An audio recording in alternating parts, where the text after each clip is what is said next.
sabia que há estudos acadêmicos que apontam as características que definem uma seita e, portanto, nos ajudam a distinguir uma seita de um estudo espiritual verdadeiramente aberto, de uma ciência ou de um movimento filosófico? É muito complexo e muito interessante, porque as seitas são disfarçadas. Olá! Este canal é sobre evolução da consciência e visa ajudar você a assumir controle do seu desenvolvimento pessoal, tanto espiritual como na vida física. E sendo assim, claro, o tema seita é extremamente importante, pertinente, e aqui vamos falar de ângulos muito interessantes. Aqueles de vocês que tiveram oportunidade de assistir a minha palestra TEDx sabe o quanto eu valorizo e levo a sério este tipo de abordagem, no sentido de que nós estejamos o mais longe possível de qualquer perfil de seita e façamos verdadeira ciência. Mas a coisa muito complicada com as seitas é que é tudo disfarçado. Ninguém diz para você, olha, vem para cá porque nós somos uma seita e vamos envolvê-lo do ponto de vista energético, multidimensional, do ponto de vista psicológico, do ponto de vista social ou sociológico. Ninguém diz isso. Quando nós entramos numa religião, nós sabemos que é uma religião. Quando nós vamos a uma universidade, vamos fazer um curso acadêmico, nós sabemos exatamente o que esperar ali. Mas, quando estamos numa seita, não é exatamente claro que aquilo é uma seita e quais são as regras do jogo. Todo ponto é apontar uma realidade que faz os indivíduos, os membros, sentirem-se especiais, quando na realidade tudo que existe por detrás, com a cúpula, tudo que existe por detrás, com o líder e aqueles que estão dando apoio ao líder, que estão mais próximos, é o oposto daquilo que fala-se, daquilo que mostra-se e daquilo que os membros creem que faz parte da realidade. Então é muito importante compreender exatamente estes traços. Vocês veem que eu tenho hoje, especialmente aqui do meu lado, coloquei aqui sobre a minha mesa, peguei algumas coisas aqui da minha biblioteca, e são livros que eu venho lendo, estudando, todos eles sobre seitas. Tem alguns que são bastante conhecidos, como, por exemplo, esse The Guru Papers, que é um clássico. Aqui tem Como Recuperar-se de Seitas, e Eyes Wide Open, que também é como Olhos Abertos, Mantenha os Olhos Abertos, também é um livro clássico, e vários outros. Eu vou listar para vocês esses livros aqui, para que vocês saibam quais são. Caso tenham interesse, vou colocar na descrição, tá bom? Mas o ponto aqui é assim, todos esses livros nos trazem informações importantíssimas. O meu interesse no tema tanto vem do ponto de vista acadêmico, do interesse científico, porque isso faz parte do que eu estudei no meu mestrado, mas também vem do interesse pessoal, porque eu vejo que iniciei num grupo, 25 anos participei de um determinado grupo que trabalhou, supostamente, ou iniciou-se para fazer uma ciência e para seguir princípios da ciência, mas pouco tempo depois, uma pequena desviadinha. Passado 2, 3 anos, aquela desviadinha, aquele pequeno ângulo, aquilo vai aumentando, vai aumentando. E por mais que tentássemos fazer voltar ao trilho, quanto mais tentávamos fazer voltar ao trilho, mais parecia que estávamos contra o líder, contra o grupo, ao invés de ver-se que não, existia um propósito e o propósito estava sendo comprometido.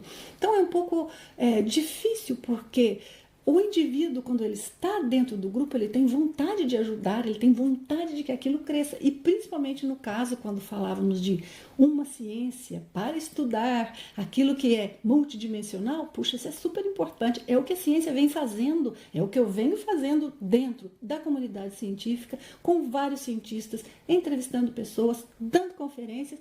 O mundo está aberto para isto. Mas aquele grupo específico do qual eu fazia parte, cada vez foi se isolando e fechando mais, ao invés de participar deste movimento de crescimento da ciência. Então eu vejo que eu tenho também minha experiência pessoal com relação a isto, que me ensinou muito, e minha tentativa é de usar o que eu aprendi para aprimorar ainda mais e melhorar ainda mais o meu trabalho, como eu estudo, como eu apresento os resultados do meu estudo, como eu compartilho, e é esse o meu esforço aqui. E é por isso que nós vamos falar hoje de seitas e quero falar com vocês dessas características. Olha, eu tenho aqui comigo um estudo, que foi um estudo feito por 2 PhDs, Lalish e Langone, e eles criaram aqui uma lista de 15 características que foram descritas por eles como características de seitas. Eu vou rapidamente ler com vocês e comentar um pouquinho de cada uma para que nós cheguemos a uma conclusão juntos. A característica número 1 listada aqui é que o grupo em si, os membros do grupo, tomam a palavra do líder e a ideologia apresentada pelo líder como a verdade sem questionar. Seja o líder vivo ou morto. Não pode ser questionado e não pode falar-se nada diferente do que ele falou, nem fazer nada diferente do que ele fez. E quando o líder faz algo que parece estranho, na cabeça das pessoas elas pensam assim, deve ter uma razão tão complexa, tão evoluída, que eu, mero mortal, não alcancei ver.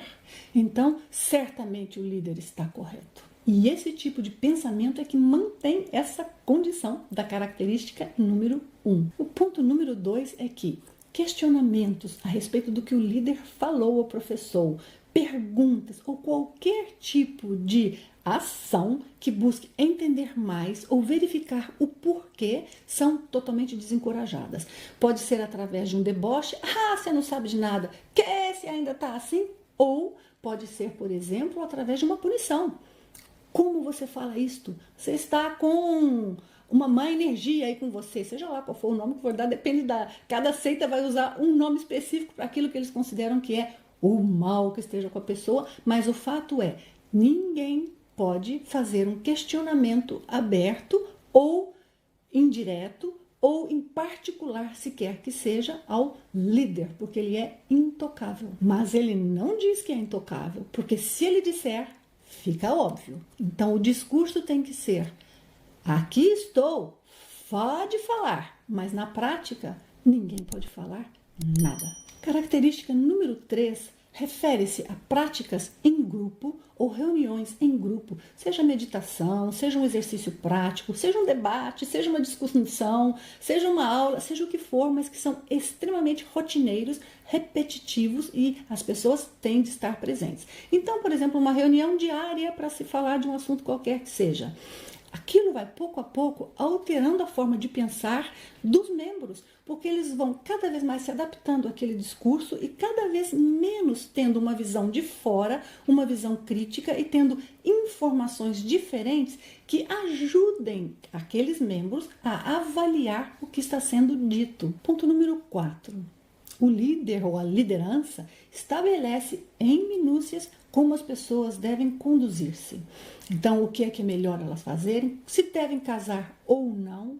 Que tipo de casamento é que é bom? Pode ter filhos? Quantos filhos? Como é que você se veste? E para falar, qual é a melhor forma de falar? Qual é o curso da universidade que você deve fazer? Enfim, uma série de pequenas instruções que as pessoas terminam por ter de fazer e são induzidas a fazê-lo. Característica número 5. O grupo é elitista. Portanto, acha-se melhor que os outros. O que ele faz, ninguém faz. Ele é especial. Ele está ali porque ele tem uma missão que ninguém compreende. E qualquer pessoa que não esteja falando o mesmo discurso, que não esteja ali dentro, que não esteja fazendo as mesmas coisas, é porque é um atrasado, um convencional, que não sabe de nada. Sendo que o próprio líder é considerado o avatar, o especial dos especiais. Ele tem algo que ninguém tem. E por isso, todo o grupo quer estar juntinho com o líder. A sexta característica é que o grupo acaba adquirindo um pouco uma mentalidade tipo nós contra eles. Então, quem quer que seja que não faça parte daquele movimento ou daquele grupo é visto como alguém que tem problema, alguém que é menos evoluído, alguém que está totalmente perdido na vida e precisa ser salvo. O sétimo ponto é: o líder não responde a nenhuma autoridade. Se ele fizer algo francamente antiético, descaradamente contra, às vezes, o que ele próprio professor estabeleceu, ou se fizer algo que o grupo todo está em desacordo, ninguém vai cobrá-lo, ninguém vai perguntar e, além disso, voltam para aquele mecanismo anterior que falamos. Algo especial existe que eu não compreendo. Com certeza há uma razão. Oitavo ponto. O grupo, os membros do grupo acreditam que o que eles têm a fazer é tão importante, é tão nobre, é tão especial e único no mundo, que aceitam muitas vezes fazerem ou participarem de atividades que eles não são de acordo, que eles consideram antiéticas, que eles sabem que são repreensíveis. Essas atividades podem ser desde ir pedir uma doação para algo que eles sabem que é manipulador e que não é exatamente daquela forma, falar com um familiar de uma maneira que não falaria em condições normais, abandonar um familiar ou mesmo participar de uma conversa pública na qual um colega é exposto aos moldes de uma inquisição ou ridicularizar uma pessoa porque ela está indo contra o que é para ser dito. Enfim, atividades que as pessoas não fariam normalmente, que elas sabem ser antiéticas. Ponto número 9. A liderança ou o líder e aqueles que apoiam o seu trabalho muitas vezes criam algum tipo de constrangimento ou sentimento de inferioridade ou sentimento de culpa de forma a controlar e manipular os participantes através de um tipo de uma pressão de pares, por exemplo. Muitas vezes diz, você ainda não domina isso? Mas como não? Isso é óbvio. Ou uma pessoa que não faz tal coisa, isso não vale nada.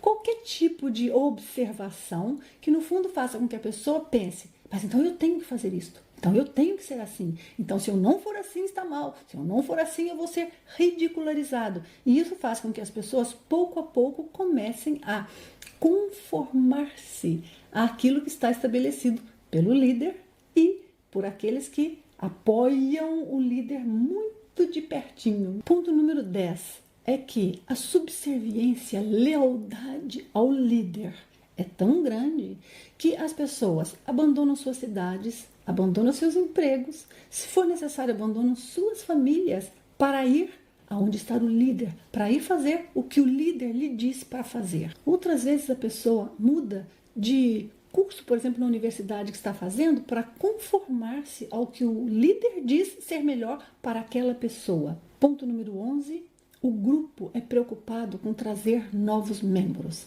Então, quando qualquer pessoa nova chega por perto, todo o grupo quer, de alguma maneira, seduzir a pessoa para estar ali. Afinal de contas, é tão bom, é tão nobre. Não é simplesmente um apresentar informações ou permitir que a pessoa livremente considere e veja, esse é o lugar que eu buscava, aqui tem algo interessante para mim. Não é assim. É um apresentar o quanto é importante estar ali, o quanto quem não está ali não está bem, não é evoluído o suficiente, o quanto só há uma verdadeira missão de vida com valor se for ali dentro, junto com aquele grupo. Então, muitos dos membros do grupo convencem-se e convencem as pessoas de que faz parte do que elas têm que fazer estar ali com aquele grupo, estar ali naquele trabalho. Portanto, é natural que todos tenham que unir-se. O 12º ponto, existe uma preocupação do grupo como um todo, ou da seita em si, com dinheiro.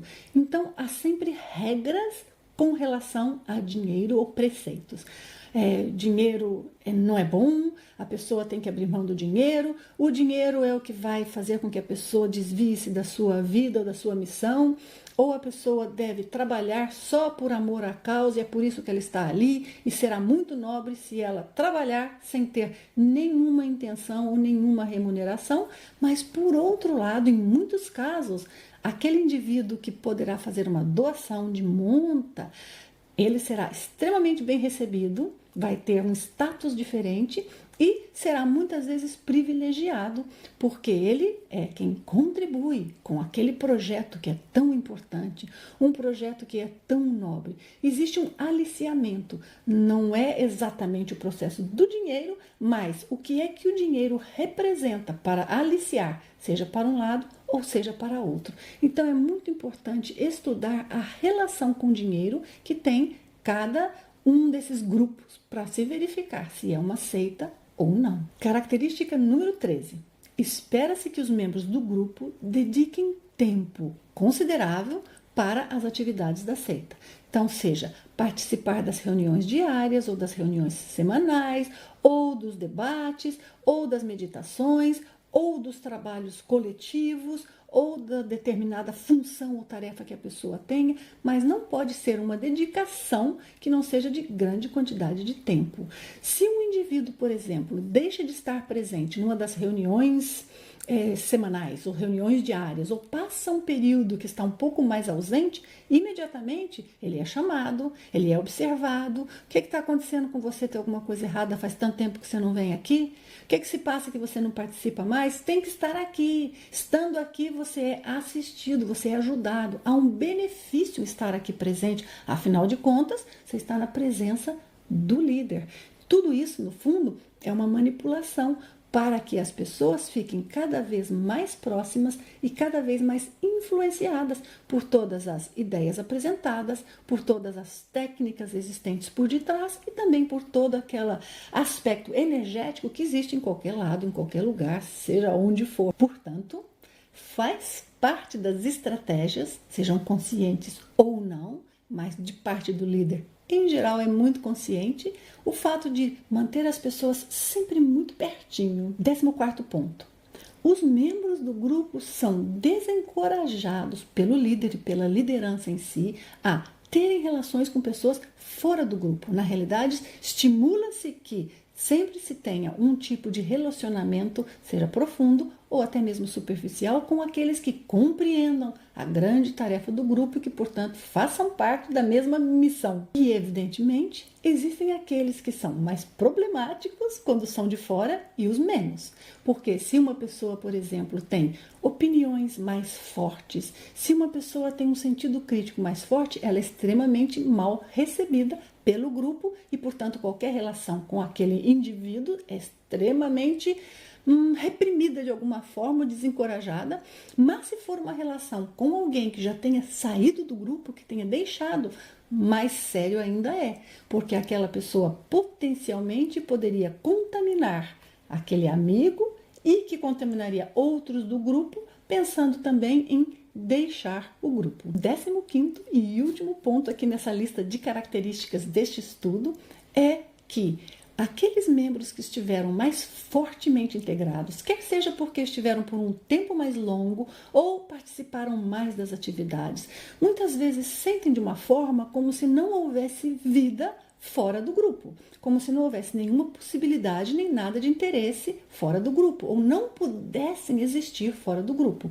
E quando pensam em sair, sequer considerem, já sentem receio de algum tipo de reprimenda ou de punição, retaliação de alguma forma por pensar ou ter vontade de sair do grupo. Há um ponto não diretamente mencionado por esse estudo que eu acabo de ler para vocês, mas que está em muitos outros livros e vejo eu que tem muita lógica, que é o fato de uma referência geográfica. Ou seja, além de um líder forte, uma figura, uma imagem de uma pessoa que todos olham para ele, aquele é o ponto de referência, normalmente existe também, em paralelo, um ponto geográfico. Então, um lugar onde as pessoas têm de ir, têm de estar, o lugar é melhor, é um lugar que normalmente existem estruturas e atividades que são para mostrar poder, que são para mostrar força. Então, são edifícios que são exuberantes ou algo especial para dar força àquele ponto geográfico, porque se não há a união, se não há conexão, seja pela pessoa do líder ou pelo aquele ponto que faz com que as pessoas vão até lá e, portanto, recebam a palavra do líder, pouco a pouco os indivíduos começam a pensar de forma diferente, começam a distanciar-se. Então, são formas, estratégias diferentes para manter a todos conectados. E falando de referência geográfica, olha uma coisa interessante. Você nunca me ouviu dizer: venham aqui para o campus da IAC, aqui é maravilhoso, é aqui que a evolução existe, as melhores energias que confluem de tudo aqui. E tem o seguinte, quem tem uma missão de vida verdadeiramente avançada, é aqui que está. Não pode ter em outro lugar, porque aqui é que é o nobre. Já me ouviram dizer isso? Não. Há muitas formas de ser útil, há muitas formas de nós podermos integrarmos e contribuir. O que não é produtivo é nós desviarmos de uma verdadeira responsabilidade, desviarmos de uma verdadeira possibilidade de ser úteis à humanidade. Mas como isso vai ser feito? Em que extensão? Com qual esforço seu? Isso é uma decisão única e exclusivamente sua.